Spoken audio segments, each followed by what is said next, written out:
Hello అండి, welcome to the channel lucky to fine.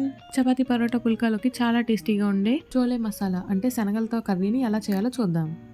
ముందుగా ఒక గ్లాస్ ఇలా పెద్దగా ఉన్న కాబూలీ శనగలను తీసుకొని బాగా కడిగి 2-3 గంటలు నానబెట్టి ఆ తర్వాత మళ్ళీ ఇంకోసారి వాటర్తో కడగాలి. ఇప్పుడు కుక్కర్లో ఒక గ్లాస్ నానబెట్టుకున్న కాబూలీ శనగలను తీసుకున్నాం కాబట్టి దానికి డబుల్ అంటే 2 గ్లాసులు వాటర్ని వేసి 3 విజిల్స్ వరకు వేయించాలి. కుక్కర్ విజిల్ వచ్చేలోపు కావాల్సిన పదార్థాలన్నింటినీ రెడీ చేసుకుందాం. ఒక దాల్చిన చెక్క ముక్క, 2 పలావాకులు, 3 యాలకులు, 4 లవంగాలు, 1/2 టీ స్పూన్ అల్లం వెల్లుల్లి పేస్ట్, 1/2 టీ స్పూన్ జీలకర్ర ధనియాల పొడి, కట్ చేసి పెట్టుకున్న 2 టమాటాలు, 3 ఉల్లిపాయలు, 4 పచ్చిమిరపకాయలు, ఇంకా 10 క్యాష్యూస్. ఇప్పుడు జీడిపప్పుని టమాటాలని మెత్తగా పేస్ట్ చేసుకొని పక్కన పెట్టుకోండి.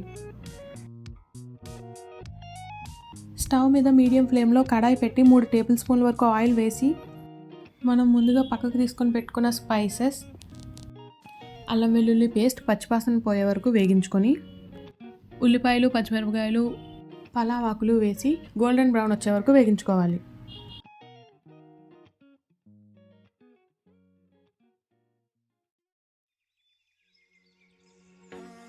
ఒకటిన్నర టీ స్పూన్ కల్లుప్పు లేదా నార్మల్ సాల్ట్, 1 టీ స్పూన్ వరకు కారం, ఇంకా ఒక 1/2 టీ స్పూన్ వరకు పసుపు ఒకసారి బాగా మిక్స్ చేసుకొని జీలకర్ర ధనియాల పౌడర్ని వేసి 1 నిమిషం ఫ్రై చేసుకున్న తర్వాత మనం ముందుగా ప్రిపేర్ చేసుకున్న టమాటా ఇంకా జీడిపప్పు పేస్ట్ని వేయాలి.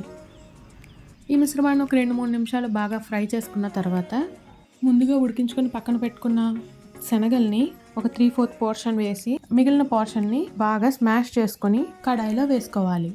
ఇలా చేయడం వల్ల టేస్ట్ బాగుంటుంది, ఇంకా గ్రేవీ కూడా వస్తుంది. ఇప్పుడు ఒక గ్లాస్ వరకు వాటర్ వేసి బాగా కలిపి మూత పెట్టేసేయండి. మధ్య మధ్యలో కలుపుకుంటూ ఆయిల్ పైకి తేలే వరకు కర్రీని బాగా కుక్ చేసుకోండి. ఇలా మన కర్రీ ఈ కన్సిస్టెన్సీ వచ్చిన తర్వాత స్టవ్ని టర్న్ ఆఫ్ చేయండి. అంతే, వేడి వేడి చోలే మసాలా కర్రీని చపాతీస్ అండ్ రోటీస్తో పాటు సర్వ్ చేసుకొని ఎంజాయ్ చేయండి.